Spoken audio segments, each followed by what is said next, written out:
All right, guys, what's going on? Welcome in. We got breaking news here coming out on a Wednesday night from Albert Breer. He's reporting that the New York Jets are requesting to interview Jeff Hafley, the current Green Bay Packers defensive coordinator, in year one, by the way. Now, I got to be honest, right? Yes, the Jets are interviewing everyone under the sun. Darren Reese, Ron Rivera, Rex Ryan, Joe Brady, Vance Joseph, everyone, right? But this to me feels like there's more than meets the eye here. I think there's a little bit more to this interview than the Jets, than Tannenbaum, Spielman saying, oh, he's a good coordinator. Let's talk to him and see what he's about. And I'll get into the reasoning why in just a second. First, we have to take a look at why Jeff Hafley is so effective. What makes him so special and productive in his lone season as Packers defensive coordinator? Well, I think the first thing that we need to talk about is the fact that you look at the major defensive statistical categories for Green Bay in 2023 compared to 2024 when Hafley took over. Immense jump. Okay, Hafley completely turned around this Packers defense. They are a top 5 defense. They excel in so many different areas. They're 6th in points per game. They're 4th in yards per game, 7th on third downs, 9th in turnovers. They're not really penalized all that much. They're a top 10 team in time of possession. I mean, this Packers defense is no freaking joke.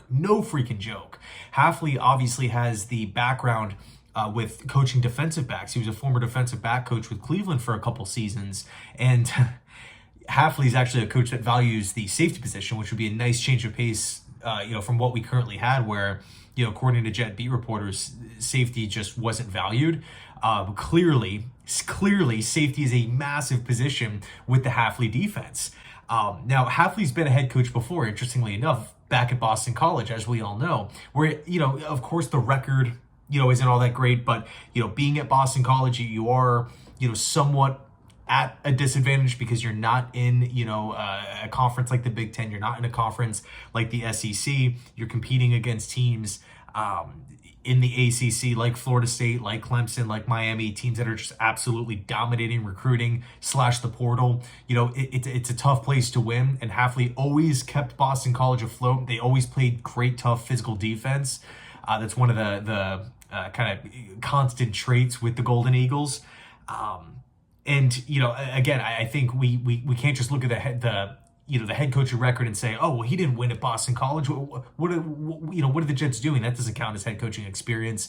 I think that job, it's tough. It is tough to get that team consistently above 500 year in and year out. No questions asked. So I think Hafley, man, he's a really, really interesting hire. And a lot of people were pointing out about a month ago that, hey, keep an eye on Hafley. He's from New Jersey. He's an eager guy. He's very energetic. He's passionate about football. Again, obviously looking at what he did with the Eagles, looking at what he's done this season with Green Bay. Personally, I'm a big fan of Jeff Hafley's defense. Lots of 4-3 looks, lots of, single high coverage over the top with, those rangy safeties. Press man on the outside, and he also does a really good job of disguising looks on the back end, right? Showing one thing and then doing another post snap, really doing a good job of confusing quarterbacks. I'm a kind of a defensive guy first. I love defensive back play. And, so I guess you could maybe argue I'm biased because I do like Hafley's defense. But, what's interesting is I actually felt like he was going to get more traction this coaching cycle, based off of what we've seen with the Green Bay Packers, based off of, what he did with the Eagles back in college. But it didn't really transpire, it didn't really turn out like that. And, you can argue, Liam Cohen kind of in the same boat. Like everyone was raving about him in the pre-draft process, right before the end of the regular season. People were like, be on the lookout, Liam Cohen. Not really much buzz outside of Jacksonville. Same thing with Todd Monken, right? We're seeing what Lamar, what the Ravens, what Derrick Henry, what this Ravens offense is doing. It's a fireworks show every Sunday. But there's not really much interest surrounding Todd Monken. So, I'm not really sure why exactly, because we have interviews to like Darren Reese and, Ron Rivera, guys like that, where you're thinking, okay, we have obvious candidates that everyone has been raving about for literal months on end with the production to back it up, with their team rankings, with their quarterback player, whatever it may be. and there's just not much buzz. And again, Hafley kind of falls into that same boat, along with Munkin, along with Liam Cohen, and a couple other guys, a couple other candidates.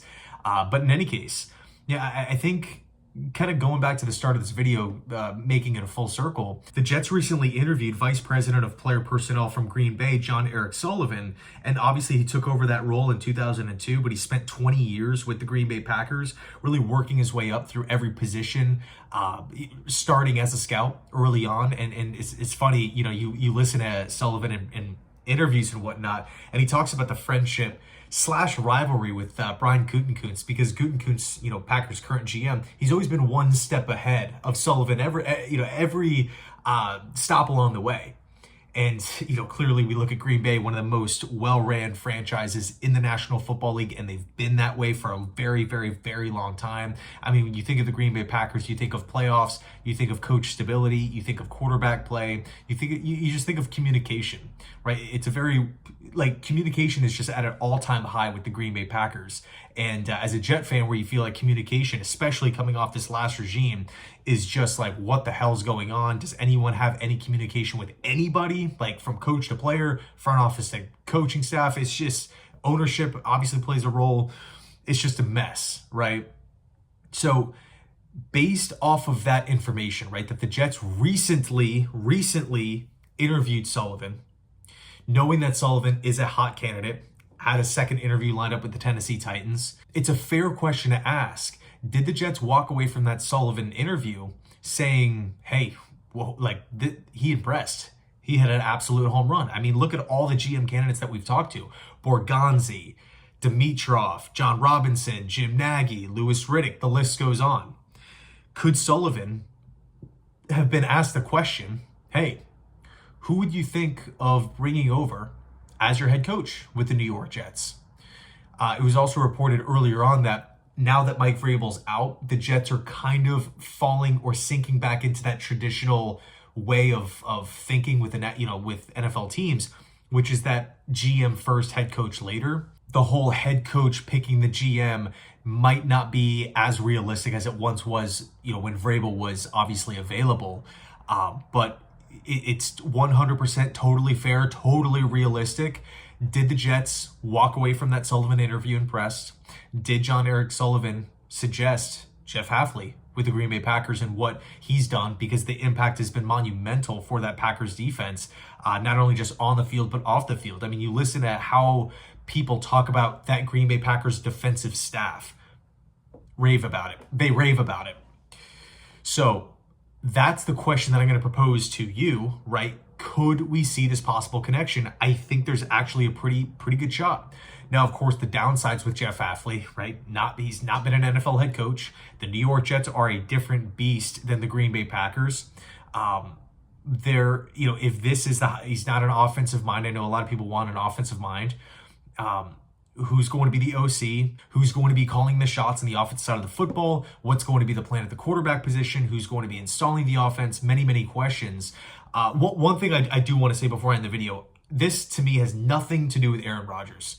Nothing to do with Rodgers. I don't want Aaron Rodgers to play a part in this decision. If the coach or the GM, they want to move on, then I'm moving on. That's the way. If I'm Woody Johnson, if I'm, whoever the top dog is with the New York Jets, making that decision, if you don't want Rodgers here and I feel good about you as a candidate, then we're moving on.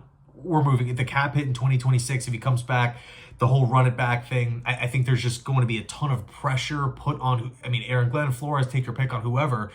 If Rodgers gets brought back, the pressure to win, the pressure to win the division, the pressure to make the playoffs is going to be so high that I just don't necessarily want that for a first-time head coach walking in.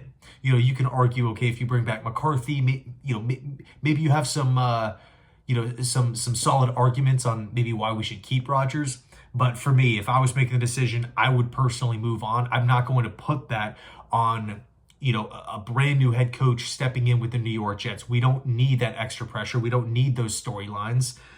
And that's just my opinion. I'm not saying I'm right. Maybe Rodgers comes back and we win the Super Bowl, right? Who knows? All I'm saying is, let's look at the connections here. Jon-Eric Sullivan interviewed pretty recently. Quickly after, the Jets now all of a sudden have interest in Jeff Hafley. I mean, we've interviewed Mike Loxley. We've interviewed, again, Darren Reese. Like, I would have assumed that Hafley would have came before those guys. No disrespect to those guys, but just as far as overall production level, you know, candidates in the market, I have more interest in Hafley to begin with. Why is he being kind of a late call to the party here? I don't know. I think there's maybe more to this than you know, just a random tweet. All right, let's just talk to this guy. So anyway, let me know your thoughts down below in the comment section. Sorry for the longer video. I meant to keep this, you know, shorter, but anyway, thanks a lot, and as always, go Jets.